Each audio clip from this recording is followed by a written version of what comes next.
Hello everyone, welcome to What If Belle Was Accused of Being a Traitor and Adopted a Daughter movie. Before we start, please go support Tacoatomic for writing that awesome fanfic. This is the translated version I made. There will be some mistake in character's gender, but of course Belle is a male. After being accused of being a traitor, Belle Cranel is left half dead and then finds a girl who will become his daughter. Prologue: Death. A normal day will soon become the beginning of hell for a rabbit. Belle Cranel, level 4 adventurer, was walking halfway through the streets of Oreo when he felt a chill. Belle, what could that have been? Wait, this is no longer the case. Déjà vu. That was the beginning of his hell again. He felt two gazes. One of them already recognized him well. That one always sees him, it's worrying, but the other was a very strange look from an impossible place, the sky. Belle just stared at the sky, sweating. Fear. That look felt so empty. It wasn't like the other one I felt in the Tower of Babel. This one was as cold and dry as your ex. While trying not to think about it, she saw a close friend walking down the street with her head down. He saw a beautiful elf in a maid outfit. He went to greet her. Belle la Riese. He was interrupted. The elf turned around quickly without raising her head and said some very painful words. Ria, Cranel-san, I ask you to stop calling me that and not come near the bar again. She pulled out a knife from under her maid outfit and looked him in the eyes. Ria, I will kill him. His razor-sharp eyes penetrated him and left him petrified in place, not knowing what to do. She threatened him. Narrated by Belle. I didn't understand why she was telling me this. Why? Is she the same elf who helped me so many times? I can't understand. Again, this feels like déjà vu. But I see in his eyes such intense hatred, but also disappointment. Sadness? My head hurts. She was making a face I'd never seen before. I don't like this. This isn't the Ryo-san I know. After that, she turned around and ran as if she was trying to escape from something and left me there without knowing what the hell happened. I saw something that fell from his eyes. He was crying. Rio, he's crying. I didn't think twice and went after her. I have a bad feeling. Narrated by me. The rabbit went after the fairy. They ran so fast, normal people could only feel the breeze. Only a few adventurers were able to see something of them, but it was more or less blurred. Belle ran as fast as possible to catch up with the righteous fairy. He was getting closer and closer to her. Their little chase took them to an alley. They kept running and he was catching up to her. Belle, why are you? Tell me. What's wrong with you? She flinched and threw a knife at his face. Belle, using all his strength to dodge the deadly blow, he narrowly dodged it, but left a small cut on his cheek. Belle, Ryu. He fell. He stood paralyzed for a fraction of a second. Belle, that knife had poison. Another déjà vu. That was such a quick thought that he surprised himself. It was so quick that before his face hit the ground he already thought it. Belle rolled until he crashed into a nearby wall. Ria, listen to me, don't come near me or Seer or even the bar again. She stopped running, turned around and spoke to Belle as she slowly approached. The boy's eyes were moist. He was about to cry. It wasn't because of the poison or the cut on his face, it was because of the words of the one he considered one of his most precious friends, one who would without hesitation go to the deepest part of the dungeon to help her or face death itself for her. Although she already did, her words hurt him more than any cut or poison. But the poison was not far behind and the effects of it were already emerging. She was vomiting and writhing in pain, trying to get up in vain. The fact that she was still conscious was just a stroke of luck. No, it was a miracle. That was the poison of a monster from the lowest floors of the dungeon, and that she had found. That was very strange. Ria, she saw him writhing. She couldn't stand it, and she had a heart attack. Ria, this is the antidote, but please. Belle, still lying on the ground like an old rag, saw her. She was crying again. He couldn't stand this. He couldn't stand to see her cry. Ria, don't come near us again and never come back to Oreo, traitor. While looking at Belle with a mixture of hate, sadness, and despair. It hurts me to write this PTM. Edit. Well, it doesn't hurt anymore, and in future chapters you will see why. She left, leaving a poison boy lying in a cold, empty alley, completely alone. It didn't take long for Bell to take the antidote left for him.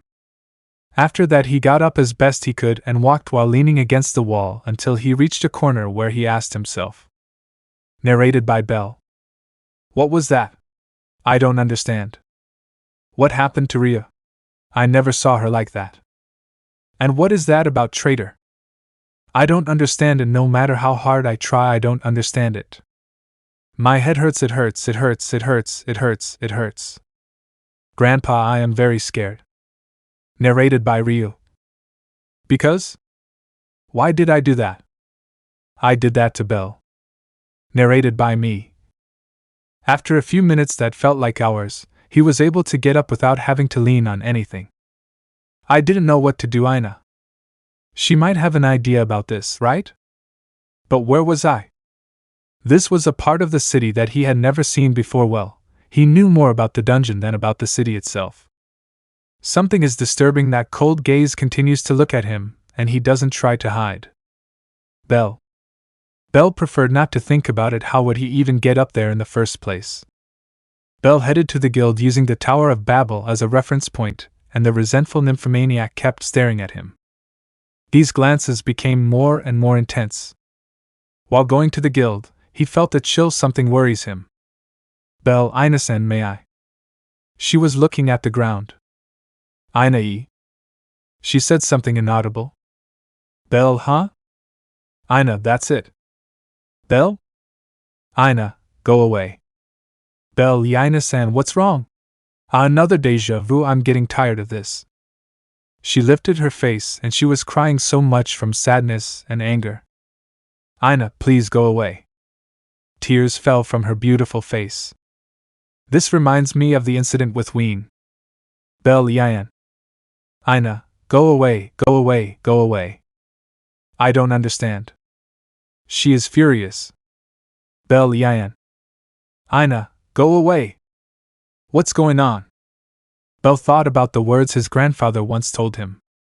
There is nothing more dangerous than an angry woman. If she tells you to go away, do it or she might stab you. I speak from personal experience. I guess I'll listen to him this time. My head hurts. I listened to him and slowly left the guild. Everyone looked at us like a lover's quarrel, and many adventurers looked at me with hatred. That's out of jealousy, not because of what's to come. Narrated by me. After that, he went to the chimney mansion. Was that his name? Once again, the two gazes felt even heavier. And one time, a bad feeling came. He entered the house and saw the Hestia family, the Loki family, and some of the Ganesha family. The entire Hestia family was there. From the Loki family were Bet, Tiona, Tioni, Aze, Lefiya, and Gareth. What's going on? Ah, damn deja vus. An air as dense as it is filled with romance filled the room. Bell, hello? After that, he received a blow to the face. He fell to the ground. The person who hit him was a level 6 Bet Loga adventurer. He restrained himself so as not to knock him unconscious. Bell, why was that? He said with anger and surprise. Bet, you know very well why, idiot. He said dryly and with disappointment. He realized that everyone was looking at him with disappointment and contempt. Bell, at least tell me what happened. He dodged another lucky strike and got up only to fall again. The previous blow was quite slow for a level 6, so he stopped holding back. And at an overwhelming speed he hit Bell's stomach before he could even react, or even see him, and left him kneeling on the ground. That blow almost left him unconscious, but his body was not going to allow it. The adrenaline was spreading within him, and his brain was telling him, run. It's funny, as if he even had a chance to get up. Several Loki family executives beat him up. Bet, Tiona, and Tioni. Gareth and Aze just stood to the side. Lefiya watched all this while covering her mouth as if she was about to vomit. The other three hit Bell. Bet climbed on top of him and punched him in the face again and again and again. Blood spilled onto the floor, the wall, and Bet himself. Tiona is with Urga about to cut Bell, but she threw Urga to the side. She walked away from the boy being hit and sat down to the side. Tioni didn't really care much about any of this and went with her sister. Lefiya did the same and sat next to Tiona and hugged her. Aze was still. Gareth just looked at this with. Belle was processing all of this in slow motion and saw his family.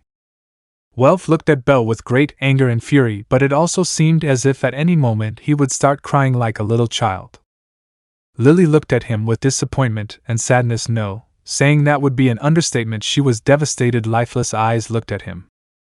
Haruim looked away. Her drooping ears and trembling body told him everything. At any moment she would fall to her knees.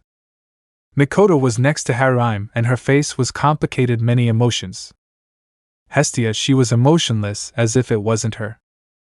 And then he saw her, the person he admired, the woman he loved. She looked at him with contempt, hatred, fury, disappointment, and sadness, a whirlwind of emotions inside her. And she delivered the final blow. A kick to the head left him unconscious and convulsing. That day the unconscious and bloody body of Belle Cranel was left far from Oreo to rot there, by the Ganesha family, and their captain was in charge of this, or that was the report that was given to the guild. That day Belle Cranel officially died. Elsewhere, a muscular man known as the king was speaking to a certain goddess of beauty. Freya-sama is okay with this? The goddess known as the most beautiful in heaven responded. Freya, yes, yes, he said while drinking wine. Freya, he will survive and become stronger. This fury of being betrayed by those he loves will make him stronger and brighter, plus it's a small revenge for rejecting me. Wait, this seems strange to me, he said, looking at the sky. A gray-haired city girl apologized to a rabbit. Seer, I'm sorry, I'm so sorry, Belle-san, please forgive me. This will suffice. I wonder what will happen with this narrative. Chapter 1, Revelations. 7 days after his death, the rabbit woke up in a place he didn't know, far from Oreo. The rabbit had a bandage on his left eye and was lying on a bed. Belle? He stood up suddenly. He was agitated and sweaty. He didn't know what the hell happened, and suddenly he remembered everything. Belle, it was a dream. No, it was a nightmare. He said this to himself. It wasn't. He opened his uncovered eye in surprise upon hearing a voice beside him. Belle, Fels? The aforementioned nodded. Fels, if it's me, don't shout. Belle, what happened? Where am I? Fels, you were accused of being a traitor. Belle's eyes widened. Belle, be but I. It was interrupted. Fels, you're not a traitor, I know that. He said sure, but continued. Fels, but everyone else believed it anyway. He said, leaving the rabbit in shock. Fels, the Loki family and Ganesha found many documents that revealed several murders and trafficking between you and Olivius, and also with Rakia. It also had information about your deeds, such as the fact that you approached the Sword Princess, Tempest, and so on. I don't think you have the capacity for something, yes, but the documents seem real. He said, bringing the rabbit out of shock. Belle, what? He began to shed some tears. Belle, so my family? Fels stood still, staring at the young man. Fels, you were kicked out of the Hestia family. You no longer have a status. Belle, and no, this can't be true, I'm still dreaming. He said with a nervous laugh. Fels, Belle, calmate. Belle, calm down? How do you expect me to calm down if all my friends think I'm a traitor? He said angrily while crying. Remember that Belle is only 14 years old. Fels, do you still consider them friends? Incredulous question. Belle remained silent. Belle, yo. I remember the beating they gave him, and how nobody did anything. Belle, I don't know. He said sadly. Belle, and what happened to my eye? Putting his hand on his left eye. Fels, you lost it. Belle, eh? Fels, you lost it. The Sword Princess hit you near the left eye, causing it to burst. The damage was such that it cannot be repaired. He said without further ado. Fels, don't worry, I can replace that useless eye with an artifact I created. Belle, Fels dime. The rabbit said seriously. Belle, why do you believe in me? Fels, the truth is because me and Uranus believe that you are the bridge between the Xenos and humanity. The continuum. Fels, a traitor would never have done what you did. Someone who risked everything to save them can't be one. remembering that he faced several families for protecting the Xenos, even remembering when the gargoyle almost went through him. Although it makes it look worse to people. Fels, that's why we believe in you. Bell. He didn't know what to say. Fels and Uranus believed in him. Bell, I didn't know Urano-sama thought that about me. Fels, I didn't believe. I still believe in you, Bell. Cranel. Bell, I see. Not with one eye. Fels, so do you want me to replace your eye? The wise man asked. Bell, yes please. Then Fels put Bell to sleep with a drug. 3 hours later. Bell awake. Bell, what time is it? Opening his eyes, revealing a somewhat peculiar eye. Fels, yes, it was a success. He said, sounding happy. Bell, I feel like normal? Bell said, sounding confused. Fels, you expected something more. Bell, the truth is yes. He said, smiling a little. Fels, well, that eye is my best invention so far. He said, sounding proud. Fels, it is an artifact to fight against any adventurer. It is capable of replicating magic and imitating enemy actions and also some other things that you already know. Bell was surprised. Bell, eyeing Closo-kan Otter the king? Fels, of course. Sounding very proud. Fels, I've been developing it for 778 years. Bell was left with his mouth open. Fels, it is activated unconsciously so you can't control it yet. The magician said a little sadly. Bell, thanks Fels. The wise man put his hand on the boy's head. Fels, you're welcome when you get back, he said as he left the boy alone. Fels, I'm sure you'll come back as a hero, he said, seeming to smile. Bell just blushed a little. Bell, hero, he said in a whisper. Then he left the place where he was, which apparently was a basement without many things. Then he saw Fels ready to leave. Fels, Bell Cranel, I will return to inform Uranus about the events, and I will bring more of my inventions here. Use this house as your new home for as long as you want. I will return in 3 or 4 days. Bell bowed.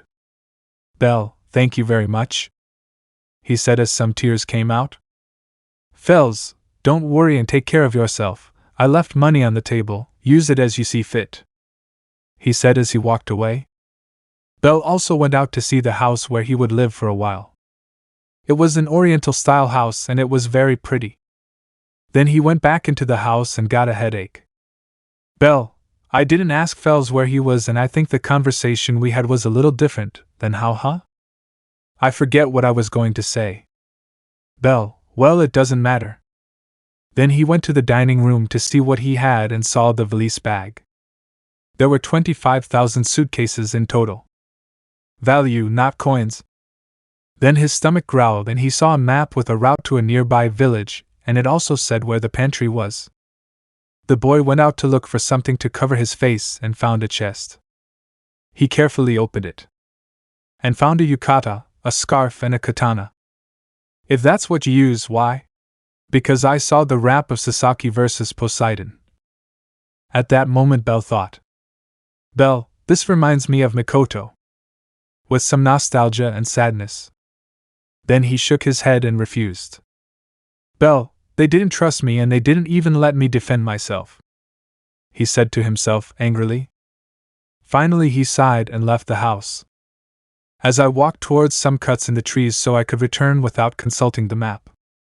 But I hear crying. Bell, a baby? Alfia. He said a name without knowing who it was. A second later an immense headache came. Ignoring the pain, I didn't hesitate twice and followed the sound, even though I still couldn't get used to not having my speed in my possession. But he quickly came to a river and saw a woman on the shore with a baby crying in her arms. He hurried but a voice stopped him. Brat, get out of here if you want to live, said a man with several scars and a katana, who came out from behind a tree. Bell, Fels, where the hell did you leave me? The young man wondered. While taking out his katana, he said. Bell, tell me what you want with the woman and the baby. His handling of the katana was inadequate. Obviously I will sell them. This only made Bell angry. Well, if you don't get out of the way, I will, he said as he pointed his sword at Bell. But then the eye activated as he looked at his opponent. Kenshiro Miyamoto. Level 3. Magic, none. Skills, 2. Swordsman? 1 hit? Bell was surprised. He could see his level and skills in magic, but not his basic and development skills. Bell, are you level 3? Kenshiro, yes, and how do you know? He said, sounding surprised.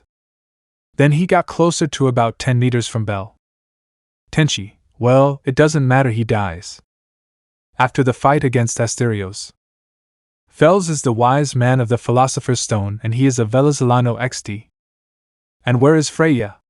Well, in the next chapter she will be, maybe. Ah, Bell already had his armor and knife taken from him, it should be obvious, but just in case I'll say it. Well, bye and good luck in the fate, and Dan gotcha. Tomorrow open Bell cap in appointments with Trio Riccolino and Lemon Abamenti, maybe. There have been changes and this will affect the future. Chapter 2. I will protect you. Tenchi, well, it doesn't matter, he dies. With those words he grabbed his katana and with a speed worthy of level 3 he aimed at Bell's neck, and in that instant of seconds, he slit his throat with great ease. Narrated by Bell. I didn't hear any sound or see anything. I could only watch as that man separated my head from my body. I couldn't dodge it or defend myself. Well, it was clear, what could I do if my status was blocked? He was just a normal human. He can't do anything. Either. I thought so. Elsewhere. In a dark room lit only by torches around a throne. In this was the most important god of Oreo, the true leader of the guild. The god Uranus. Uranus, Fels, tell me how it went. The god said to a crystal sphere with the image of a hooded figure. Fels, well, Uranus-sama, Bell Cranel has my best invention. Uranus, fine, but tell me, he said, getting more serious. Uranus, what is that I made of? Fels, I never told him? How strange, I thought I had done it, but well, that eye is capable of many things, and now that it is connected to Bell Cranel's body it will be capable of copying and replicating magic and techniques as well as having the skills of adventurers he killed. At the same time it is capable of seeing the state of an adventurer, and when he gets a new fauna he will be capable of many more things and will be capable of evolving. Who better than Bell Cranel for an object like that? That eye is my greatest invention and the best weapon to kill an adventurer or whatever, he said in a cold voice.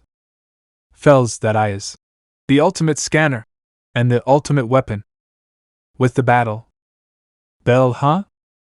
Bell Cranel should have died. But for some reason his body moved to defend itself before the man sliced his neck on the right side. Maybe his survival instinct saved him, or his eye. Who knows? Both of his hands held the katana to prevent the cut. Tenchi-o? It seems that you are skilled with that katana, he said as he walked away. Bell didn't know what happened for a moment. He saw his decapitated body. But that's for later. Now he should be concentrating on the enemy in front of him. And then he performs the same attack that was thrown at him. This surprised Tenchi. Bell was inches away from slitting Tenchi's neck. But he moved back at the exact moment, and couldn't even touch him. Bell's speed increased for an instant to that of a level 3. This will be resolved at the end of the chapter. Tenchi, wow, that was close, he said with a smile while touching his neck that was about to be sliced by a few centimeters. Tenchi, well, for now I'm leaving, I'll see you later, kid, he said with a smile as he disappeared into the wine forest. Bell was surprised. Then I put the katana back into its sheath. But then he felt powerless. And he fainted. A few minutes passed, to be more specific, 5. He opened them because of the crying of a baby. He remembered everything that had happened as he stood up. A huge headache as well as physical pain emerged from Bell's body. This made him writhe in pain. But he forced himself to get up. With difficulty he managed to head towards where the sound was coming from. Bell was shocked and then began to shed a few tears as he said, Belle, I'm sorry, I'm really sorry. While watching a woman lying on the river bank holding a baby wrapped in a blanket, but the woman. He had a dagger stuck in his heart, instant death. Belle just watched this sad scene helplessly as the baby continued to cry. Then he picked up the baby while saying, Belle, I'm sorry I couldn't save your mother, he said while holding her in a protective way.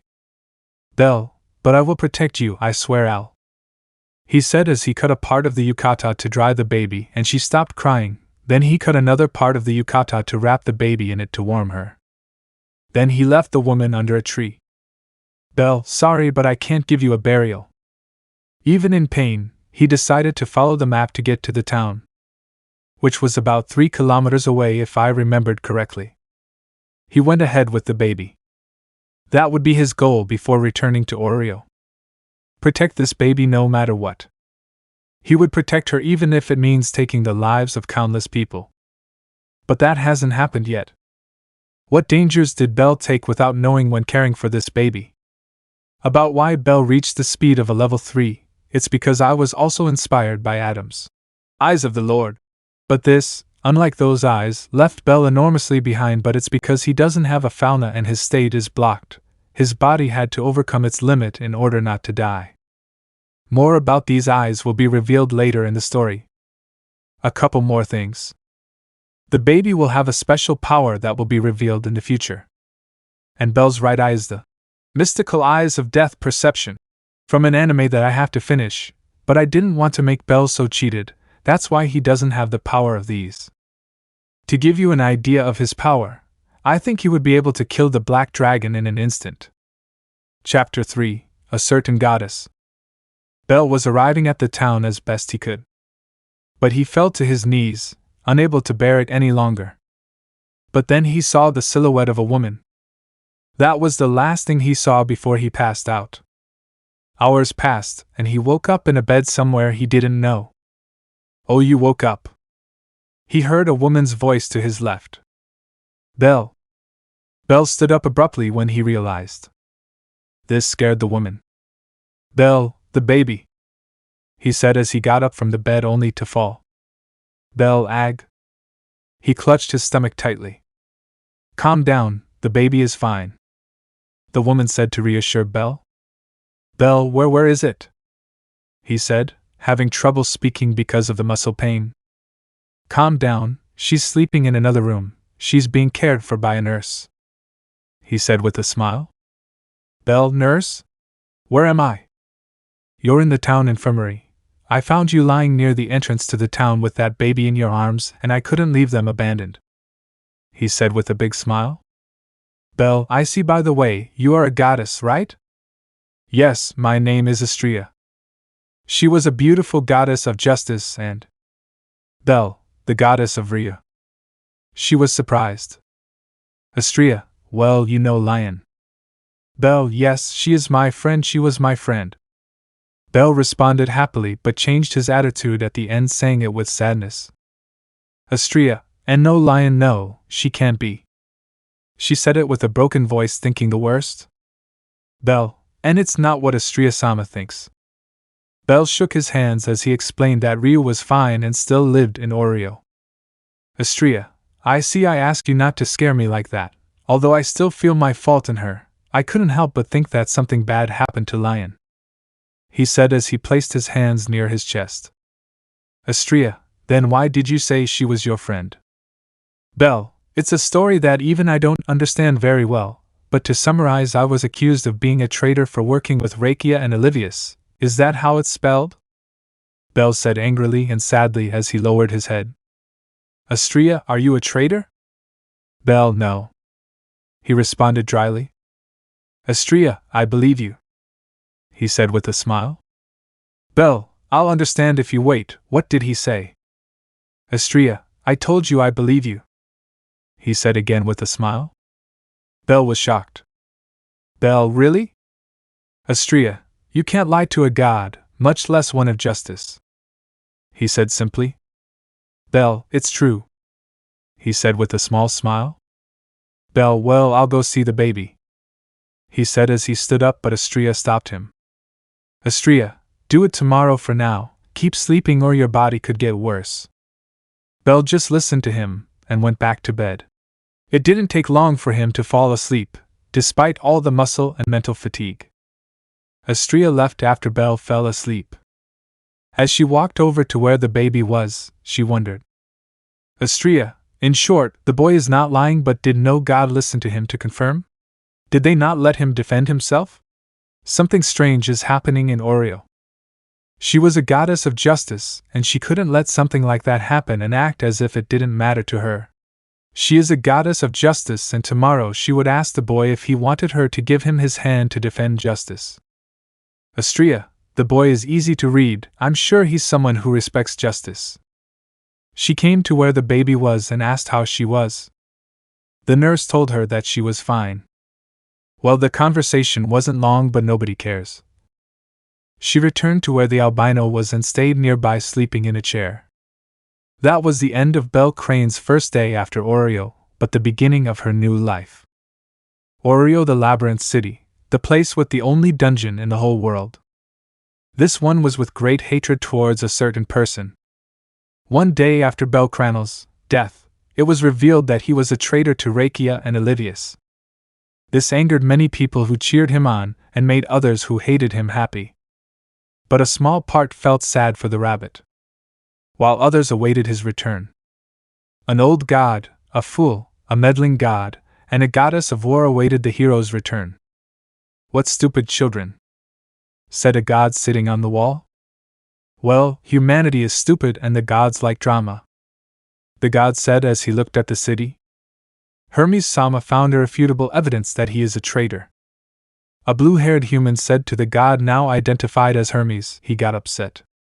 Hermes, that must be a fake somehow, Alphi. The human now known as Asphi repudiated. Asphi, are you completely sure? Hermes, completely. He is a hero, not a traitor, he said as he looked up at the sky. Freya-sama is happy? A boar man spoke to his goddess. Freya, of course, Otter, he said while drinking wine at the top of Babel. Otter, but giving that information to Lefiya and Elivius is. Freya, I know what you're going to tell me, Otter, but it's necessary for him to become stronger and shine brighter. Otter, but every Oreo hates him.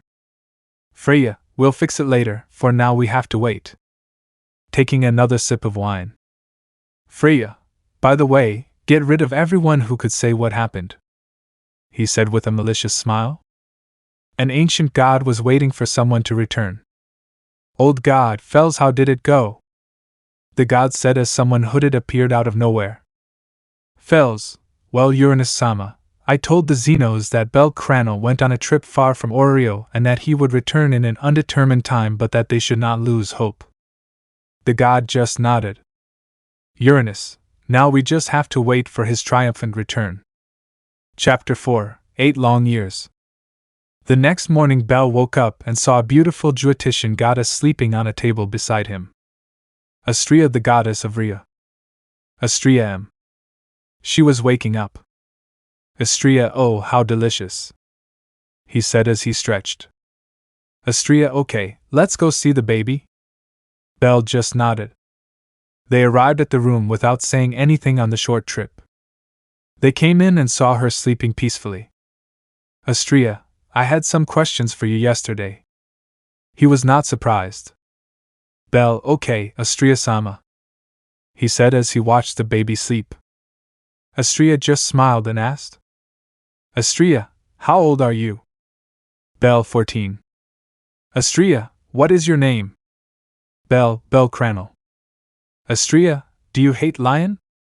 Belle thought for a moment and replied. Belle, no, even though she poisoned me, she saved me many times. It's impossible for me to hate someone who saved me so many times, he said with a small smile. Astria, should I poison him? She asked herself incredulously, but she remembered that she always used to overdo it. She could only smile when she remembered the past and forget that she poisoned him.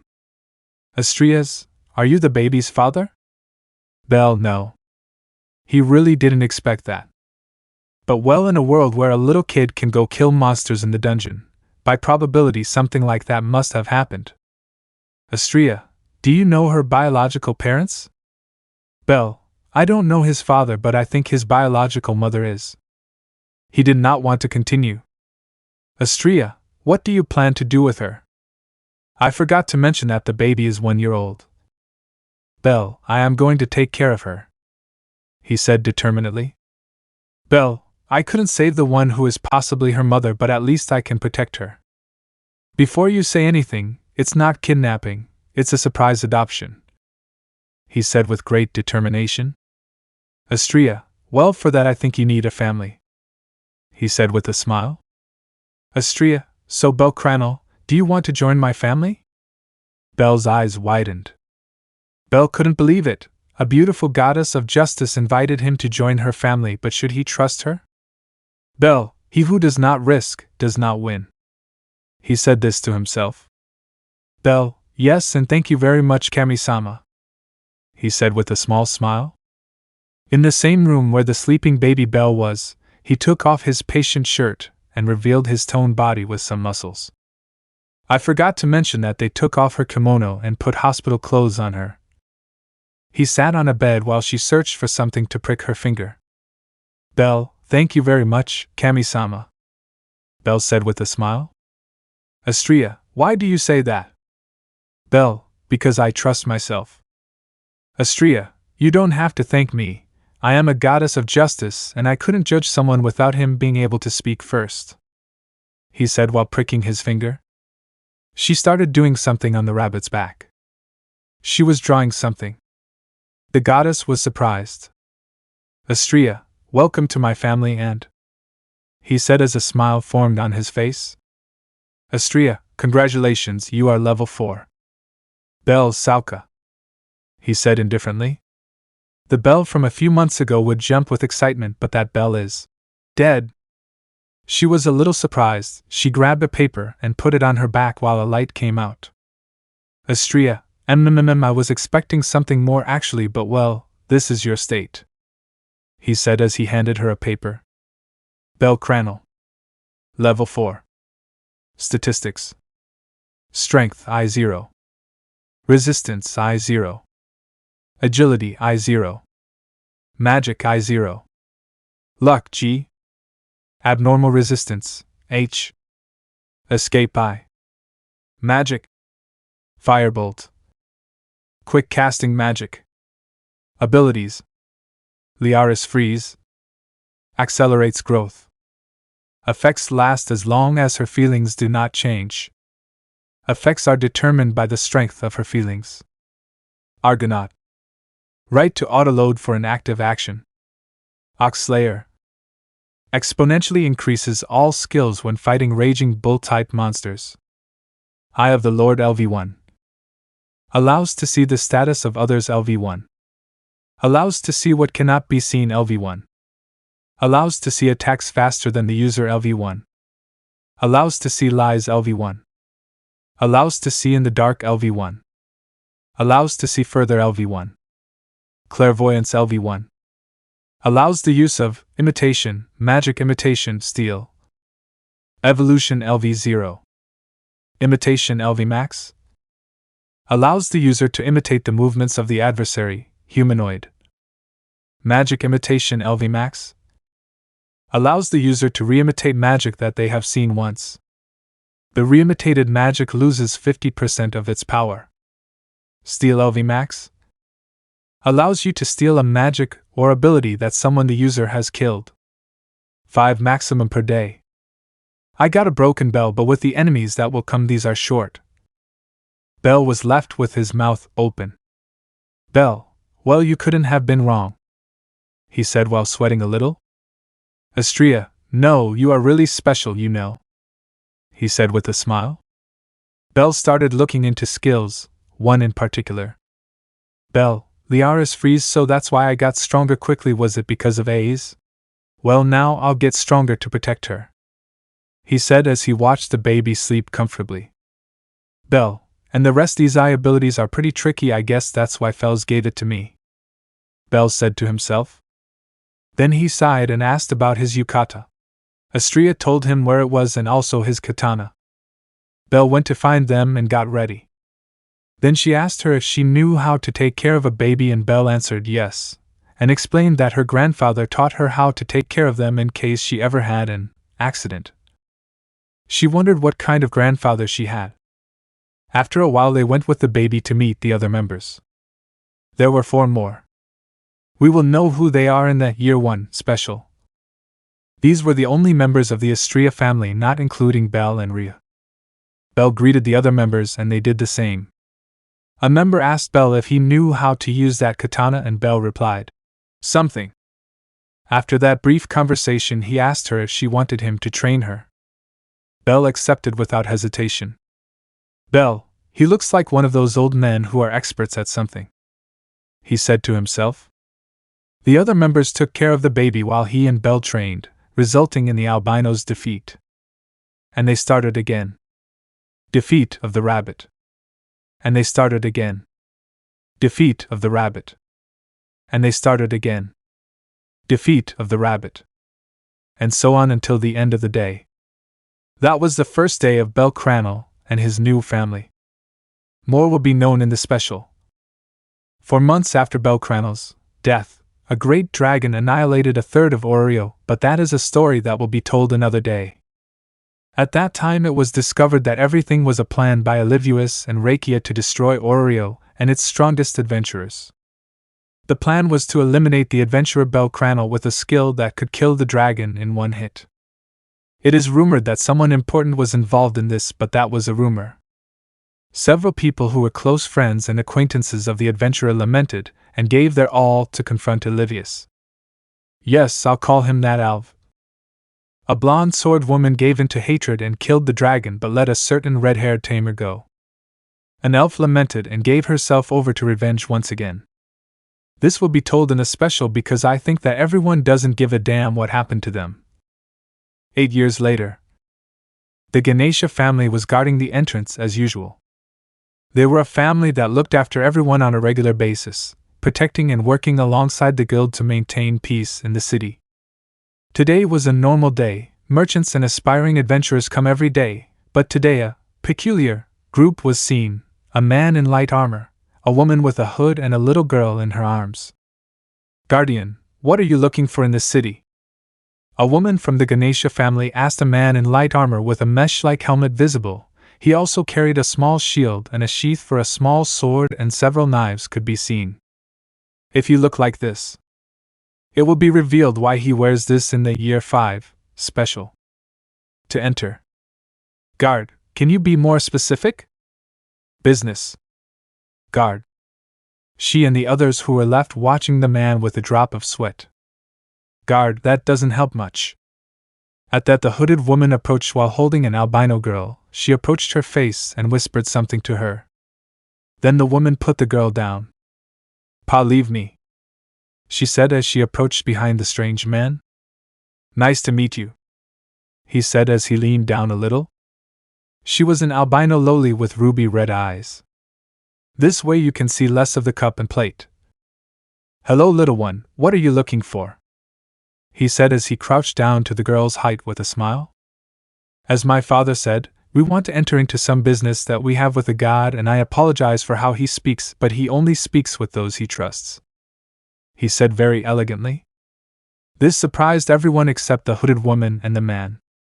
"Guard, so it is like that," he said as he stood up. "Guard, okay, but first let me see your face and tell me your name," he said while pointing at the man.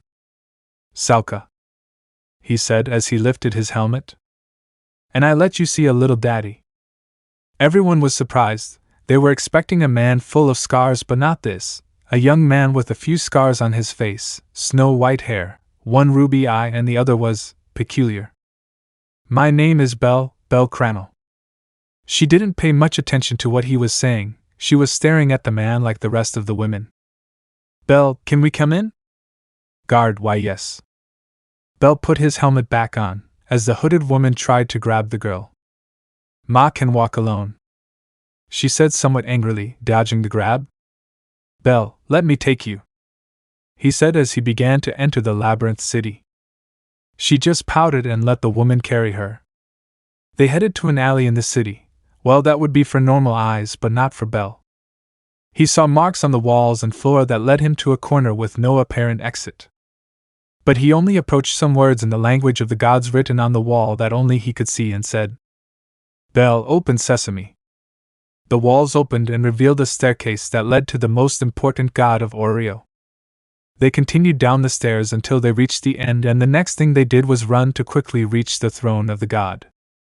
It only took about 6 minutes. "Bell Cranel," said a god sitting on a throne with torches illuminating the room. "Uranus."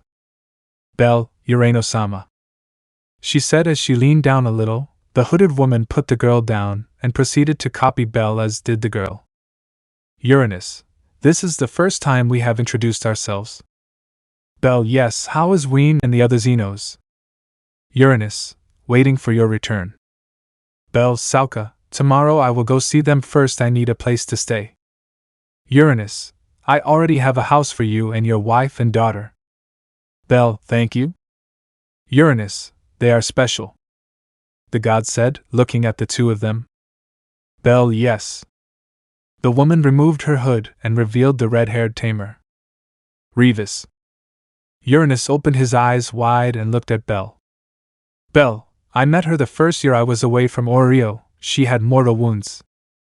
"I," explained Bell. "Uranus, you know he was a member of Olivius." "Bell, yes, she told me, although at first I felt very angry I still helped her," he said, giving a smile inside his helmet. "Uranus, okay," he said, closing his eyes and searching for something in his clothes. "Uranus, take," he said, handing her a rolled-up piece of paper. Bell caught it without any problems. "Bell, this is?" "Uranus, a mission." Bell opened the scroll. "Bell, murder?" Uranus just nodded. "Bell, okay, I have no problem with that," he said as he handed the roll to Revis. "Bell, well, we're off and I look forward to working with the guild," he said as they left. The god was left alone in that room.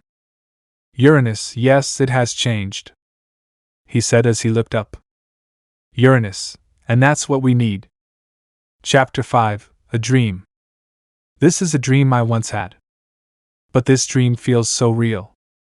This is a life I could have had if destiny had been different. The sky was beautiful, almost clear except for a few clouds, beautiful green grass, a small farm far from a nearby town. Here I live with my grandfather, a quiet life without conflicts, without evil. But in the distance I saw two silhouettes. One of them was a beautiful white-haired woman in an elegant black and green suit, and the other was a very muscular man with a large sword and large black armor. I remember when the woman opened her eyes I saw two beautiful colors, one gray and the other emerald green. Those colors combined very well with her dress. The woman was running towards me. She seemed to be about to cry. Her speed was very high. She was perhaps an adventurer. She hugged me. I can't dream any bigger than that. A dream that feels so real. Two people I have never met or will never meet. It was the first time I dreamed about it, but not the last. Before I left Oreo, before I was branded a traitor, I was able to hear the name of that woman. A meddlesome god told me and took me to their graves. Her name was Alfea. I gave that name to my daughter. And the man's name was Zald. I hope to meet them sometime. Chapter 6, An Assassination Mission. By Bell. After arriving at our new house I told Revis and Alfea to stay outside while I checked to make sure there were no bombs or assassins like the ones years ago when they set that trap for me. What an idiot I was, seduced by that goddess, and because of that I almost lost my life and my well. That's beside the point. After finishing checking I told them to come in. I didn't find anything suspicious. I told them to explore the house while I completed the mission. First of all I changed into lighter clothes, so I asked Alfea to take out my assassin clothes. She has several amazing abilities. Telekinesis, inventory, pyrokinesis, among others. The inventory skill is capable of storing a large amount of items and such. Well, that's not the point. He gave me the suit and I went to change. I think it was different, similar to an overexploited saga. Well, what does it matter? A light but resistant metal mesh to protect me from cuts under the suit. A light suit with a hooded cape to become visible and invisible at will. Thanks, Fells. A white mask because it hides my face and it's cool. Some white gloves with gauntlets. Then I got ready with the rest. Some red leaves. A pair of pistols to kill from a distance if they discover me. I'm glad about these pistols because I modified them myself. Instead of giving a single shot and reloading now, they can give up to 6 continuous shots each apart. If I put magic in them, the rifles become faster and more powerful, but there's a chance of like 70% that they will explode in my hands. A dagger for close combat, and anti-state curse bullets. I changed it because I read some crazy Luna comics and I like them. I'll explain why this is in a special or later, whichever comes first. Why so much preparation? It's simple. If you don't know what you're facing, it's better to be prepared.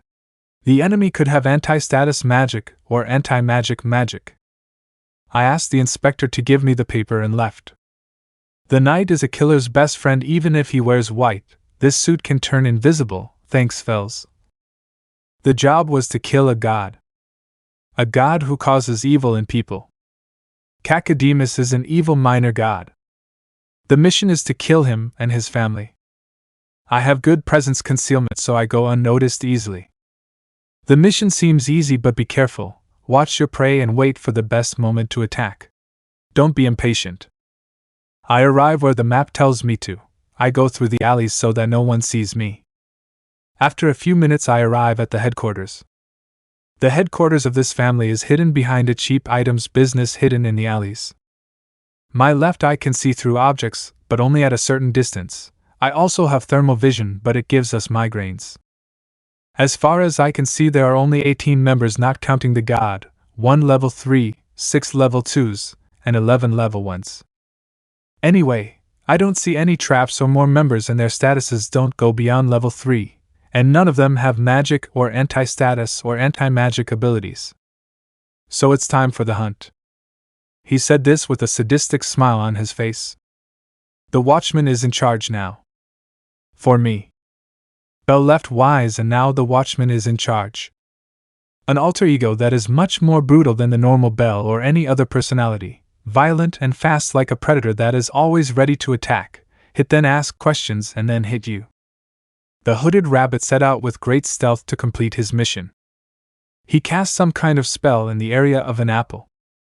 This spell consisted of preventing the god from noticing the death of any of his children. Bell looked at the headquarters, which consisted of 2 floors. There were 2 guards near the main entrance. Bell, guard, threw a stone to distract them. The guards, upon hearing the stone, went to where the sound came from. One of them separated, telling him to come back and that he would yell if he needed help. Unaware that a person was watching them from above. The guard complied and returned to his position.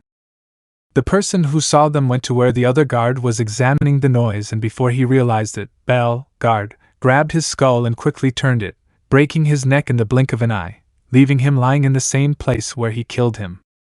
Then he went to where the other one was. With blinding speed he stabbed him in the jugular, and covered his mouth so he wouldn't scream and warn the others. His left eye had a stolen ability that showed him the color of emotions. And he could only think, "What an idiot!" This personality does not enjoy killing, but neither does he dislike it, especially if they deserved it. This personality was born after dying at the hands of a serial killer who could only be described as evil personified. A man who showed her the darkness of humanity, and a man who almost broke her will but managed to break her mind further. The guards still had morals, but they were quite deformed. But this is not important for now. The rabbit entered the family headquarters and quickly killed 2 more members by slitting their throats. He did it so fast that they couldn't even scream. "Hey, leave this to me?" A voice in his head spoke. "Bell, watchman, no way, this one's mine, you already had yours, AZ. Bell, AZ, don't be immature. Bell, watchman, I don't care about 3 peanuts and 5 sausages. Bell, AZ, they might have anti-status weapons and you waste time unnecessarily. Bell, leave that crazy guy alone or we won't make it to dinner." Bell, vigilante, grabbed the body of one of the dead members of this family and threw it with all his strength at the wall, breaking it and drawing the attention of the Cacodemo family in. At that moment the other members of the family appeared, including the god. But they would only meet a horrible fate. They all pointed their guns at the guard in fear and anger. Cacodemon, who the buck are you? Do you want to die? The god was very angry, but the guy just laughed. Bell, guardian, ha ha ha ha ha ha ha ha ha ha ha ha ha ha cough ha ha ha ha ha yes. A morning laugh emerged from Bell's body, but it was suppressed. Everyone was scared but stood firm. You rotten fools. Bell, guard well, this will be faster, he said while under his mask he smiled. Bell, watchman, who first? That night the Ganesha family went to the Cacodemon family headquarters. For the death of this god they only found a horrifying one. Bodies beaten to death, blood everywhere, guts and brains here and there, and a guy with a stick in his anus with a broken neck. Who caused this? Was it a monster or a human? Chapter 7: A Visit to the Dungeon. After completing his mission, Bell returned to his new home covered in blood, but luckily it started to rain that day. What a consideration. Bell, I'm back. Alfia, welcome, Dad. Alfia said with a big smile as she ran to hug Bell, but Rivis stopped her. Rivis, before hugging him, wait for the blood to go away. Alfia pouted. Alfia, and if I do this instead? He said while snapping his fingers. The blood that Bell had on his clothes began to separate from him and float in the air in the room. Then she said something and turned the blood into water. After that she opened the window with her mind and threw the water out. Alfia, ready now, can I hug him? He said as he looked at Rivis in puppy clothes. Rivis just sighed and said, do whatever you want. Alfia just gave a big smile and ran to hug Bell. Bell hugged her back and told her to get things out for dinner. Alfia did as she was told and took several ingredients and condiments out of the inventory. Bell took off his assassin suit while asking Alfia for her civilian clothes. After changing clothes, Bell started cooking. The ingredients that Alfia took out were 2 onions, 1 clove of garlic, 3 carrots, some tomatoes, and pasta. I also take out pots, a board, and a knife. Bell started peeling the carrots while Alfia set the table, placing cutlery, plates, etc. Rivis began to help Bell prepare the food. Rivis put water to heat for the pasta, while Bell had already finished cutting everything. He put it in a pot and asked Alfia to give him sunflower oil. Then he asked him to bring out some ground beef. Bell put it all in the same pot. And it continued like this until they finally had dinner. At dinner, the girls told Bell where everything was in the house, the bathroom, the bedrooms, etc. Bell, well, it's time to sleep. Tomorrow we have to wake up early to go to the dungeon. Alfia, the dungeon, how cool. She whispered to herself. Bell, so do you want me to tell you a story? Alfia, yes, he said with a big smile. Bell, okay, let's go. Bell said, getting up and starting to walk. Alfia just followed him. Alfia walked ahead of Bell to get to her room. Bell, well, what story do you want me to tell you? He said with a small smile. Alfia, this one. He said to take out a book titled Danmachi, Down the Rabbit Hole. I recommend it, it's good. Bell, oh, it's been a while since I read this one. He said, giving Alfia a smile. Bell began to read the story until Alfia fell asleep. Bell got ready to get up, but first he kissed Alfia on the forehead and said good night. Bell went to his room only to find a nice scene. Rivis is wearing a very revealing outfit, transparent and very thin clothing, and next to her was a bottle of alcohol. Bell just smiled and began to undress, leaving him only in his underwear. Bell had a very well-developed physique with a washboard abdomen. Rivis began to drink from the bottle of alcohol and kissed Bell a long kiss. Bell laid her down on the bed and finally separated from the kiss with a thread of saliva. Rivis pushed Bell to turn around, leaving his rear unprotected for Bell. She put her face in her pillow while Bell was getting ready for But then someone entered the room. Rivis and Bell? Alfia, Ma, Pa, what are you doing? Bell was frozen in place. Well, he already had it as a stone, but he was frozen in place. Bell think. A credible excuse. Bell yoga? Bell said fearfully. Alfia, can I join? Bell never. He said this with dead eyes. Rivis, and what happened? Alfia, well, I want to sleep with you, he said, looking at the ground. Bell remained stoic. Rivis, of course, come, he said as Bell separated from his rearguard. Alfia was very happy, unlike someone with the appearance of a rabbit. The whole family slept happily except Bell. He didn't sleep all night. The next day, Bell got ready with his goblin hunting gear. Who the hell named him that? Well, someone called Salkasan. Well, that's not the point. Alfia, like Rivis, wore a cape that covered her from head to toe. Then the team descended into the dungeon. Floor 1. Running into a poor group of goblins, what bad luck. Bell's right eye gave a reddish glow under his helmet, scaring the poor goblins. Bell mercilessly slaughtered each of them, blowing off their heads, ripping out their brains, etc. Alfia saw this as something normal. Well, all her life she had to see people die and also murder. Alfia saw the magic stones and put them into her inventory. Floor 3. Alfia, Dad, leave this here, Alfia said as she snapped her fingers. A group of 3 goblins caught fire instantly, and were charred to death. Bell, no matter how much I see it, it's still amazing, but if you use your powers, make sure there's no one around. Alfia, yes. 34th floor. Alfia got tired of walking and Rivis had to carry while Bell killed monsters and Alphys kept her magic stones. They continued walking until they stopped at a window. Bell used his short sword to break the glass, revealing a hidden entrance that led to a completely dark hallway. This was an entrance to a hidden Xenos village. Chapter 8. Alfia's Powers. Skills. Teleportation. Apport. The power to draw something from somewhere else and make it appear before you. Astral projection. The power to separate your spirit. Bilocation.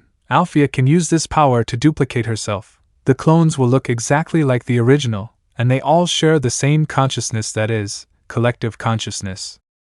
Clairvoyance. As long as you don't move, you can see people, objects, or whatever in real time. You can't see the near or distant future or the past that's already passed. Cryokinesis. The ability that allows a person to create and control ice with their mind. Curse. The ability to create misfortune for others and can be done through touch. ESP for not fogging up glasses. The ability to not fog up glasses when eating hot food. Flight. The ability to fly/hover. Hydrokinesis. The ability to freely use water or create water. Also the ability to create sweat on the body.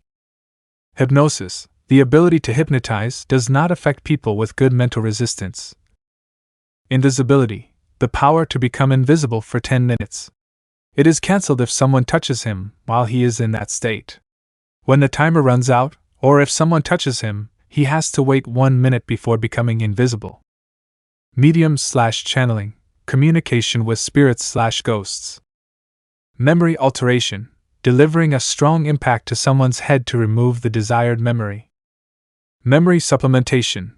This ability is activated with the previous one and fills the empty spaces of the person with memories at the same time.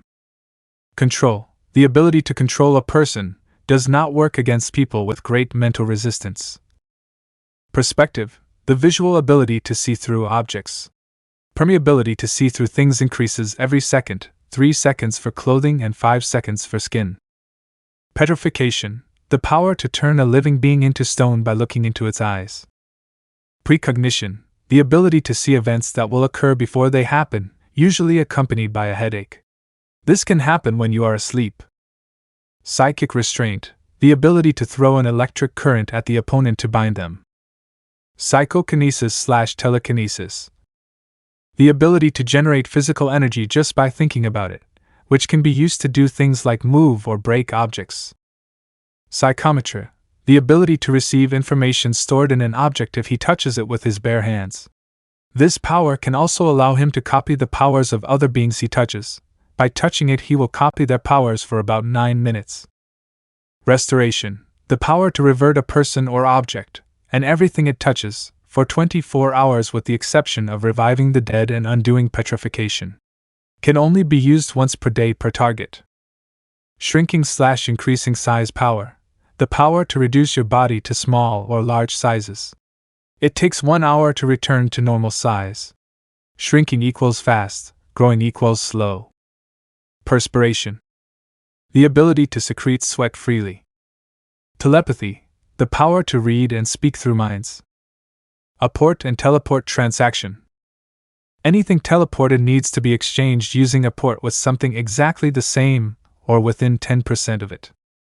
Thoughtography, the ability to recreate perfect photos just by thinking about it. Summoning, allows the user to summon a creature that has made a contract with the user. Contract, allows you to make a contract with creatures. Shooting star, the ability to grant wishes, only once a year on your birthday. The wishes will depend on the user's power. Molecular modification, allows the user to modify the molecular structure of anything. Inventory, well, everyone knows that it is an inventory, I forgot to put, with almost infinite capacity. Psychometry, ability to obtain information about an object by touching it. Atmokinesis, manipulation of the atmosphere to control the weather, cause rain, hail, wind, thunderstorms, etc. Phytokinesis, manipulation of plant growth, allowing trees or vegetation to grow at high speed. He also has control over these. Chronokinesis, manipulation of one's own perception of time, that is, without changing the perception of others. Electrokinesis, manipulation of electricity. Electrokinesis allows discharges of electrical energy rays. Death warning, the ability to experience a sense of impending doom associated with near-death experience. Elokinesis, manipulation of wind. Photokinesis, manipulation of light to create beams of light, flashes or increase the brightness of the environment. Radiokinesis, ability to create radioactivity. Umbrakinesis, manipulation of darkness to reduce the brightness of the environment. Intangibility is the ability to pass through solid matter, making the subject practically invulnerable to anything. Plotokinesis, ability that allows generating psychic explosions, having the ability to generate explosions out of nowhere in the environment, or from the palm of the individual's hands. Echokinesis, manipulation of sound, to increase or decrease it. Phragokinesis, destruction of objects. In some science fiction novels it allows one to dissolve or vanish objects. Reality control, manipulation of reality to a certain degree. Dismantling reality, removing something from reality. Materialization of reality, creating something in reality. Seal a bit smaller or larger than the user. Regeneration, regenerates the user to their original state no matter how great the damage is. Weaknesses. Because she is still very young, her ability to control her powers cannot reach their maximum power, so she herself sealed a large part of her abilities. It sells out easily. Physically weak. Belle with the flip-flop. I made it too fancy, but oh well. A beautiful thing may not be as cool as her, but it will be cool. And I also had to say hello to someone, but I couldn't find who I had to say hello to, so if you see this, hello. Do you remember Madoka or something like that? With the Freya family? The hobbits, what are you saying? The four of them said it in unison. Helam, still alive. She whispered it. Helam, that idiot is still alive, why am I so happy about that? She wanted to hate him, she wanted to hate that human who changed her goddess so much, but she couldn't do it, she had fallen in love with that human. In this story, Seer, Helam and Freya are different entities. Yes, Seer does exist in this story. F for the non-existent team. She changed with Seer and Freya to go to the bar, work with those women.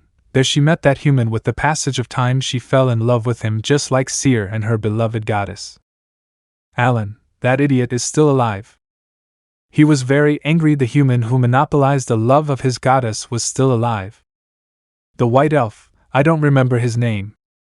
The rapper elf, don't get angry, it's humor shit. After that everyone started shouting among themselves. Freya, Go get him, damn it! Let's go back to Bell. He arrived at the guild. All the women and men present blushed when they saw the rabbit's Papucho no Homo.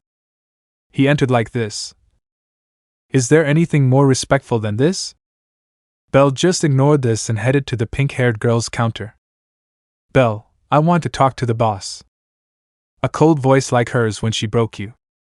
The advisor just blushed when she heard Bell's voice. This woman is Misha, just Misha. Imagine the voice of the black cat from Coraline. Bell stared at the blushing advisor and said with a smile and a seductive voice. Bell, oh excuse me beautiful lady, it's just that I'm not a good talker and if you could I would love to talk to your boss in exchange I'll invite you to dinner tonight. He said this last thing as he approached her blushing ear. Misha, why yes. He said timidly as he headed to the boss's office.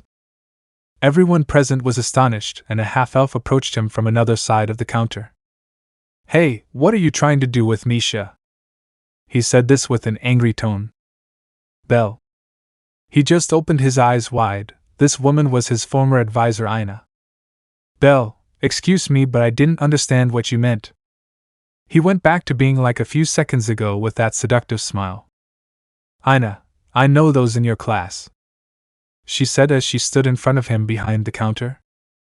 Ina, handsome guys like you use women as mere tools to please their lust. Bell, you are wrong, madam. I would never be capable of using a woman as a mere tool. After all, I am a gentleman. He said with no change in his face. Bell, although there is a lot of hypocrisy in my words. He said to himself. Ina, he looks like him, but that is impossible. She thought sadly. Ina, whatever, if you make her cry, I swear you'll face all my wrath. He said, giving off a terrifying aura more terrifying than a level 6 monster. Bell, calm down Damon, I'm just going to share dinner with her, I have no other intentions. Ina, you better. Misha, T the boss is waiting for you. Bell, thank you very much Misha-chan. She just blushed a lot upon hearing her name.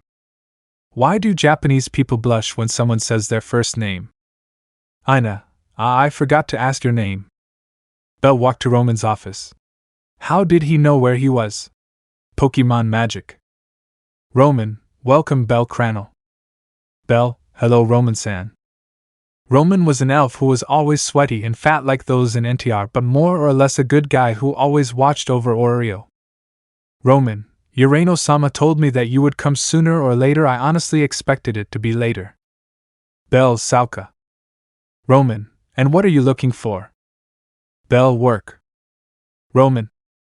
Bell now. Roman, do you want to be an advisor? Bell yes. Roman, I don't agree, it's difficult to talk to you. And that's how Bell became an advisor while the Freya family searches for him. Chapter 9. Advice from Zeus. 1. Bell, never marry a crazy woman or you will regret the rest of your life, believe me. 2. Take responsibility for your accidents. Be a man. 3. There is nothing more dangerous than an angry woman. If she tells you to go away, do it or she might stab you. I speak from personal experience. 4. Don't put your hick in a crazy woman or you could start a war. It happened to me. 5. Elves are amazing at several things, lol. 6. Amazon. 7. Chairs. 8. Daughters. 9. Married. 10. If two of your ex-girlfriends get together in the same room, jump out the window, and if there is no window, create one. 11. Through the other hole there is no engineer. You will understand when you are older or when you meet an Amazon. 12. Use protection. 13. Beware of cobras, the Cobra G-. 14. Never make contracts with one-eyed triangles. 15. If you do it with a girl with sword, say at least no homo. 16. There is a big difference between a hero and a superhero. What is it? Well, that is the presentation. 17. A knight is never afraid to stain his sword with blood. 18. If he says slow down, do it or he might kick you in the balls. 19. I know that sometimes they will tell you, you can't, or you're not made for this, give up. But never forget that no matter what I will always love you and you can always hire some boars. 20. Eat pineapple. 21. When in doubt, the bustias. 22. In times of war, any hole is a trench. 23. Don't let them kill you or you will die. 24. If you face someone much stronger and bigger than you, roll for your life. 25. It is important to have a clear conscience. Do I have a clear conscience? What would you like to eat today? 26. Lying is wrong, but sometimes it is necessary to lie. That's how the world works. Beautiful. 27. The important thing is love, love for the harem. 28. Harem. 29. Here, read this. What is it? Well, it's a survival book. Here it shows you which wild plants are bad for humans. It also tells you how to make an aphrodisiac. 30. Belle, if a woman tells you she's not angry, she's angry, and if she says she's angry, she's very angry. When that happens, run for your life. 31. Belle, mother is not the one who creates or raises you, mother is the one who is going to break you. What do you mean you threw my COLO and just don't do it again, okay? 32. What's the point of being a hero if you can't get a woman? 33. Belle, gender inequality. If a woman gives you a hard time for no reason, then give it back. 34. Be careful with a goddess called Freya, she's hot but crazy, very crazy. 35. Be very careful with a goddess called Aphrodite, she's worse than Freya, just as good but much crazier. 36. If a woman with big tits tells you, era, do whatever she says. 37. Crying is okay. It's okay to be depressed, even if you fall into despair, but never ever give up. Always get up even if you fall 1,000 times. I know it's hard to get up. I know it's hard and you'll think it's better to give up and leave everything. But don't forget that there's always a light at the end of the tunnel, and I'll always love you, just give it your all. 38. If you go to a school and you buck all the women there except your girlfriend, you could lose your mind like Makoto, ha ha ha ha ha ha, what an idiot, he was one of my favorites. 39. Belle, listen very carefully, if you let your hair grow to your eyes it will give you incredible sexual powers, believe me, I invented it. 40. There are no women with hicks, only guys with tits, although I'm into anything that casts shadows. 41. Listen Belle, this is the most important survival rule of your entire life, never ever call a woman fat. I did it once, I ended up with a stick up my ass. Chapter 10. Xenos. Belle, Alfea and Rivis walked down a dark corridor, Belle in front, Alfea in the middle and Rivis at the rear. After a while they came to a dark room where Belle felt many stares. Belle took a breath and shouted, Belle, Lyd. Ween. This left everyone surprised. That you, Belchi? Said a lizard man emerging from the darkness. Belle? A gargoyle spoke. Came back? Some Xenos spoke. Kaya! He's back! The Xenos shouted with joy. That armor scares me for some reason, said a goblin with a red cap. Belle! A girl's voice spoke. A humanoid dragoness ween. Vienna, Belle! Now comes the meeting expected by all WhatsApp United, maybe? She was very fast, and in a few moments she arrived where Belle was. She hugged him and he just hugged her back. Belle, you've grown well, ween. Imagine a wiener with a bigger chest, taller and with 2 wings. She could only cry with happiness. Alfea, another woman? Alfea wondered as she watched her dad hug a girl she didn't know. Alfea, that name sounds familiar to me, but where from? She told herself, trying to remember. Alfea, ween. She remembered it, but she said the last thing out loud. Alfea, you are the one who spoke to me. Alfea said happily, approaching the dragon girl, surprising her. She separated from Belle as the other Xenos came, who was also surprised. Ween Pa? Is she perhaps? He said, looking at Belle as he approached the little albino. Belle, yes, she is my adoptive and biological daughter. It's a little complicated to explain, he said, taking out his helmet. He's a hottie, isn't he? No homo. Lyd, how is that posse? His words were cut off by the screams of the Xenos females. Xeno, female, 1, Kaiawea how handsome. Xeno, female, 2, Belle is so cute. Xeno, female, 3, the bunny grown up. Aruru, happy bunny sounds.mp3. Ray blushed profusely. Belle, thank you. Grow, you have grown, human, said the gargle smiling. Belle just responded with a small smile. At the same time Alfea was talking to Ween. Ween, so you were Belle's daughter, he said with a smile as he placed one of his hands on Alfea's head. Ween, Belle so this to calm me down.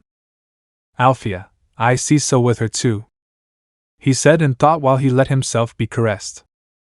But a few screams from several Xenos stopped this. Ween blushed seeing Belle without his helmet. Alfea stood in front of Belle to protect him. Belle just put his hand on Alfea's head. Belle, calm down. Ween jumped to hug Belle from behind.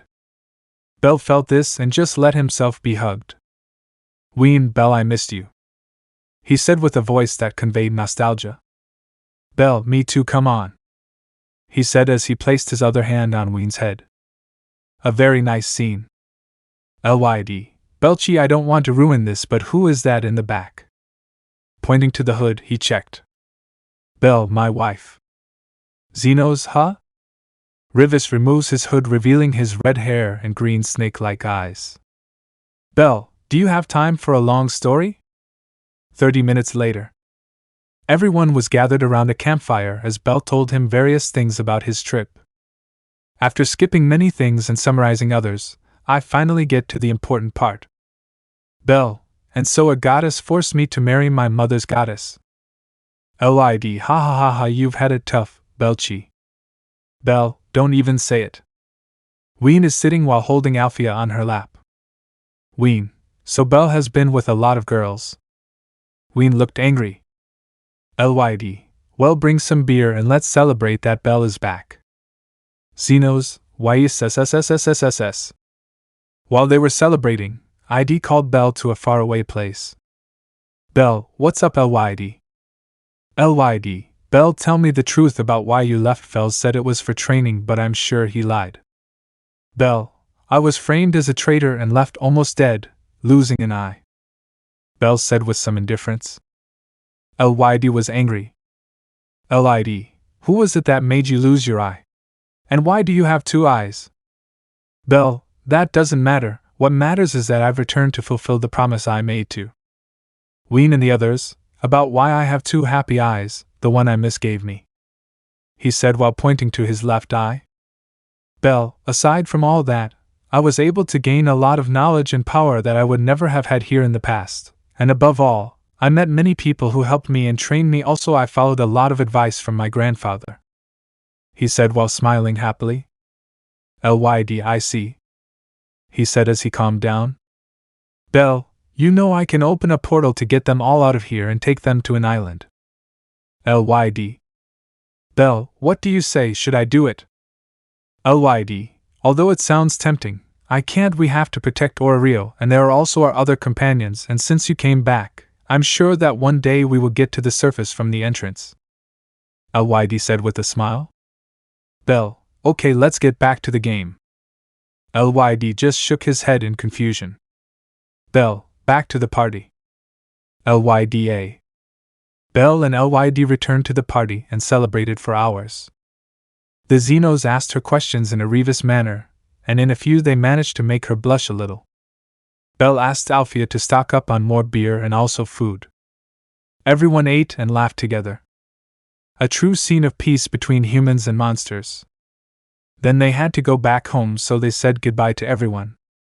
The hero of Vienna had returned. He was also the hero of others, but for now it doesn't matter. Belle had an enormous resistance to alcohol. Alfea is asleep from playing so much, being carried by Belle. And Rivis, she was drunk even though she has a high resistance to alcohol, she can't, and she is being helped by Belle to walk. When Belle and the others left the dark hallway, he put a mark on a rock on the floor, and then opened a portal to exit the dungeon. They arrived at their house and laid Rivia on her bed. While he also covered Alfea with the sheets, he kissed her on the forehead. Belle returned to Rivis and also covered her, and went to sleep as well. With all his training, he learned to sleep instantly. The next day, Bell woke up early and left a note for the girls. He was heading to the guild to ask for work. As he walked, the few women who were around looked at him blushing. And Bell, after a long time, felt that look again. That look I hadn't felt in more than 8 years. The look of that goddess. The look that could bring calamity or something more. Chapter 11. Looking for a job and an old problem. Everything was going relatively well until it started to go relatively badly.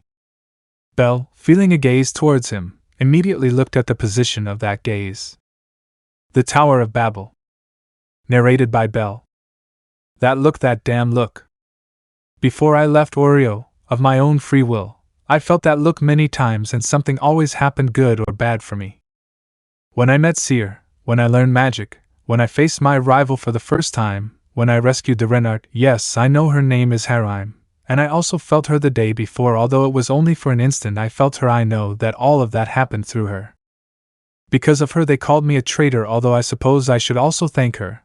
That's why I met Revis and found my daughter. I also learned several things that I would never have seen or known in the ordinary. But anyway, if you mess with my family, I will kill you, Freya. Narrated by me. He said this last while activating his eye, which increased his vision, finally knowing the owner of that look. Freya, the goddess who was obsessed with the rabbit that she looked for every day through the window of her room at the top of Babel, had finally returned. The goddess couldn't believe it. The person who was accused of being a traitor, the adventurer who caused so much harm, the man she fell in love with, has returned. She couldn't be happier. Her soul not only grew brighter, but it transformed into a black and white fire, so bright it was blinding. The flame was beautiful, a perfect combination of darkness and light, although the light predominated and was gigantic and demonstrated its goodness. But the darkness was not far behind, black flames that demonstrated its loss of innocence and its malice. It was simply beautiful in the eyes of the goddess of war. She wanted to have it, and oh, she was going to have it. Freya, Otter! Otter, what's wrong, Freya-sama? Said Otter, frightened, next to him. Freya, he's back. Otter, who? Freya, my rabbit has returned after so long. Call the others and bring him to me. Otter, yes, Freya-sama. Otter left the room. Freya, wait, my rabbit, you will be with me soon, she said as an excited voice came out of her. Let's get back to Bell. He felt that this whole thing would be a pain in the ass in several ways. But if something stood against him, he would simply defeat it or kill it if necessary. Bell just went back to his path like that with the guild. Note: Bell's civilian clothes are black pants and a black short-sleeved shirt. He quickened his pace to get there sooner. Chapter 12. Unfaithful. Rivis? She was sleeping peacefully until she felt something. Rivis. She looked to her side where Bell should be. Rivis, that womanizing bastard must be up to something, she said angrily. She knew what it was like, that half-incubus. Rivis got out of bed with a little hangover. Rivis, shit, it hurts. As she headed to the dining room, she met Alfea. Alfea, ma, I'll leave this here, he said, giving a note to Rivis. Rivis, he says he will work in the union. There are surely many women there. Alfea, what's that? Rivis, your father is quite like his grandfather. Alfea, does Zeus look like a grandfather? Rivis, yes, that's bad. Alfea, why? Rivia, you'll understand when you're older, Rivis said as he placed a hand on Alfea. Rivis, but just wait until he comes back. A sadistic smile came from her. F for toothless for playing with Hick. Chapter 13. I am an advisor. Bell, I'll be happy to work with you. All the other advisors, huh? Everyone was silent for a few seconds. Everyone? Each? Aina, what are you referring to? Bell, I'm an advisor, Aina-chan, he said with an innocent smile. Roman, who came to accompany him, said, Roman, if he is a new advisor, Sai Aina is in your charge, half-elf. He said this last thing with some repudiation. But he froze as he felt a murderous aura coming from Bell. Belle, oh Roman-san, watch your words with the ladies. With an innocent smile, she emanated a murderous aura that only Roman felt a small hint of true terror. Roman, yes, he said as he headed back to his office. Ina, what happened? Belle, something unimportant, Ina-chan, or should I say Ina-senpai? The mature rabbit said in a seductive voice. Ina blushed upon hearing someone so well handsome call her senpai. Ina, fake coughing sounds. Well, first of all, tell me your name. Belle, oh right, how could I be so disrespectful by not introducing myself? I apologize, he said, looking regretful. Belle, this is fun. But inside he was having fun. Belle, nice to meet you, my name is Advisor. He said it with a big smile that was very familiar to her. All a advisor? Belle, well, my parents, they didn't know how to give good names, and with a name like that I thought this would be a perfect job for me. Ina, just by the name. She was irritated. Belle, oh, and I'm a womanizer, she said with her seductive smile. Ina got very angry and Misha got a little depressed while others said, You see, pay me. Belle, I don't like lies, that's why I say it.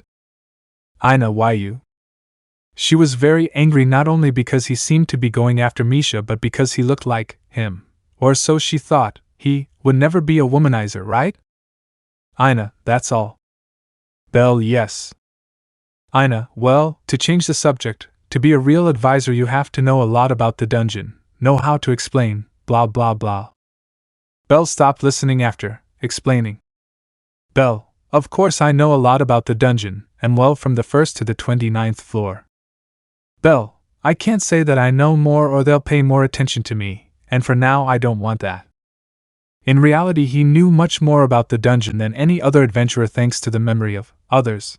He could see things that happened in other timelines, but those are stories that may be told. Ina, and how do you know? Belle, friends. Ina gave a big sigh and told him that she didn't care, and that she was going to train him anyway. Belle felt a chill and everyone else just gave the rabbit their condolences. 7 hours later. Narrated by Belle. I am the one who endured thousands of battles. I died more than once. I faced entities beyond nightmares. Even if I was afraid, I won every decisive battle, but this is the first time in a long time that I want to give up. Who would say that something so familiar could be so painful? Narrated by me. Ina, well, you're the first one I've passed, so congratulations on passing Advisor-kun. She said it with a big smile. Belle, gee thanks, Ina, no father.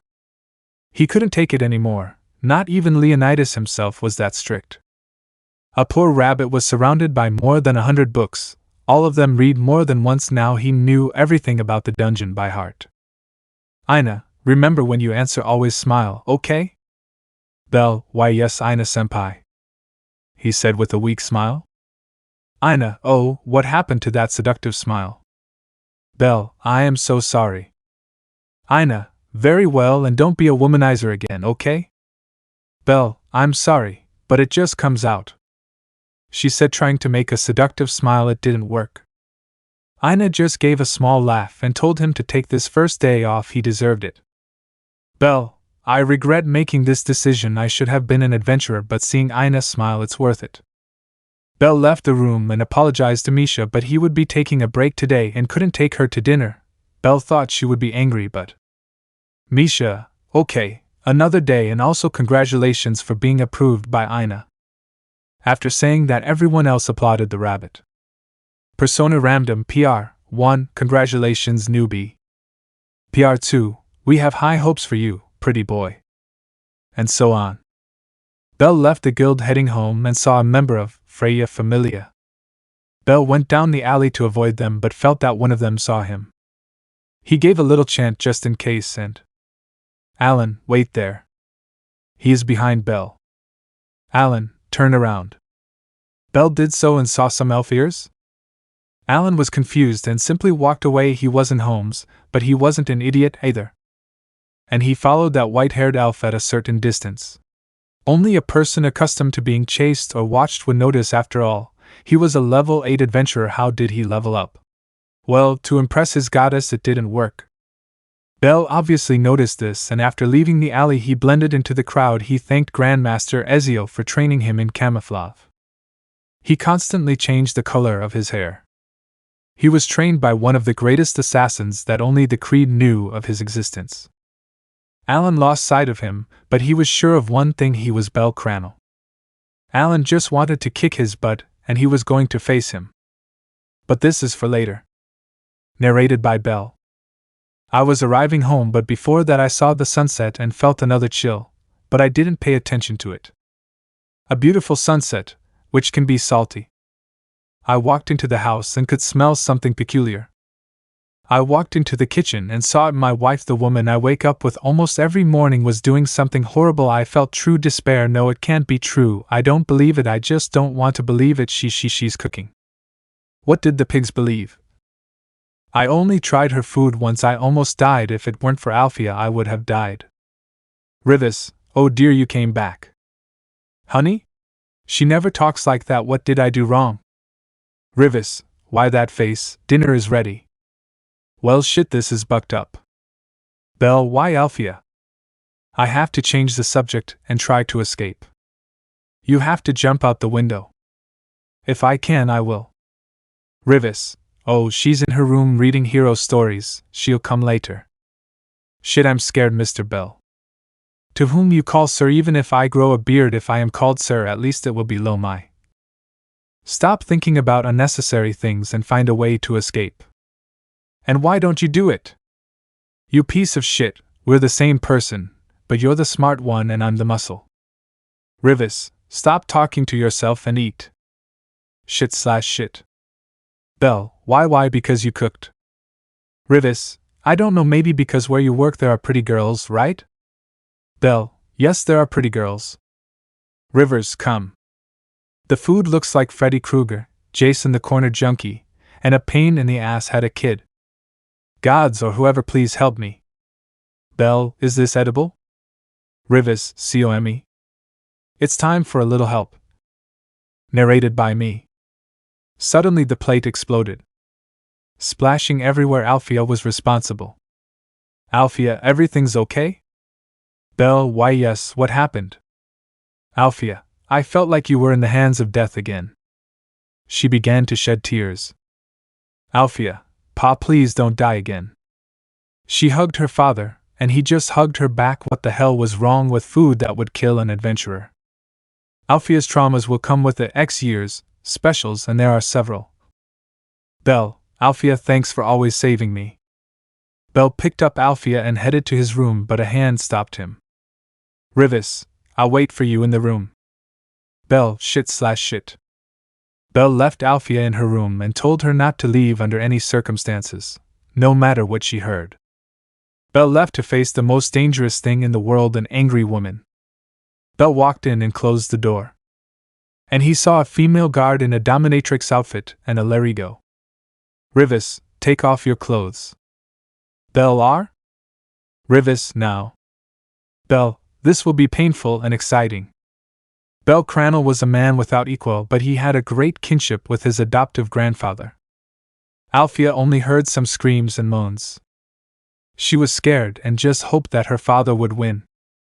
After a while, a few hours, Rivis came out sweaty and with a big smile, wearing some clothes to sleep in. Yes, she took off her dominatrix outfit. And a Bellbo with a big smile from ear to ear. Bell, okay, Alfia, let's eat. Alfia, for ye won. Bell, yes, but there is still the 5th round to reach 19 rounds. DG Bell with a wide smile. Bell, she must think we're fighting. Well, yes, we fought, but not in that way, although I'm grateful to be part succubus, he. Alfia, Pa, you have a strange smile. Bell, Sorry, I was thinking about food, and speaking of that, let's eat and go to sleep because tomorrow you'll go for a walk with your mother while I work. Alfia, okay. Bell, okay, let's cook and eat clean. Chapter 14, Freya. Year 1. A few days after Bell Cranel died, the goddess Freya watched the sunrise board at the top of Babel, next to her faithful Sim, said Otter. Freya, how long until he returns? Otter, no lo se Freya-sama. Freya just pouted. Freya, okay, it shouldn't be much, right? Freya smiled lustfully. Freya, foo, how strong will he become? At that moment a woman with long hair entered the room. Haluin. Haluin, Freya-sama, I came to ask you something, may I? Freya, of course yes, Otter. The aforementioned just nodded and left the room. Freya, and what is it? Haluin, is it okay that you? Freya, oh, you too, Haluin, well, isn't that what you wanted either? Haluin, and no, Freya-sama, I just wanted to ask, he said nervously. Freya just smiled without looking at her. Freya, could it be that you fell in love with him? Haluin, of course not, Freya-sama. Freya, foo, that is a big lie. Freya, I agree if you say so. Freya looked at the sunrise again. Freya, come back soon, my bunny. Year 2. Freya, well, it's taking quite a while. I honestly thought he would only leave for a few months and come back. Has he died? No, of course not, he will come back, I know that. Freya says the same thing. Year 3. Freya, well? Otter, we didn't find him, Freya-sama, maybe this M. Freya, continue searching in the places farthest from Oreo. Otter, yes, Freya-sama. Year 4. Freya, how can it be that they haven't found him yet? She was beyond furious. Alan, the rabbit is probably dead. The cat said indifferently, but instantly he felt true terror. Freya just looked at him with a face that was not worthy of the goddess of beauty but of war. The cat just made a dejiza as an apology. Year 5. Freya, how can it be that you haven't come back yet? What are you doing, my bunny? She was holding a small stuffed animal with bunny ears. Year 6. Freya, I know you're still alive. I'll wait for you, no matter how long it takes. I love you. At that very moment Bel Cranel was about to die, but he didn't. His back was burning. A new ability was being formed.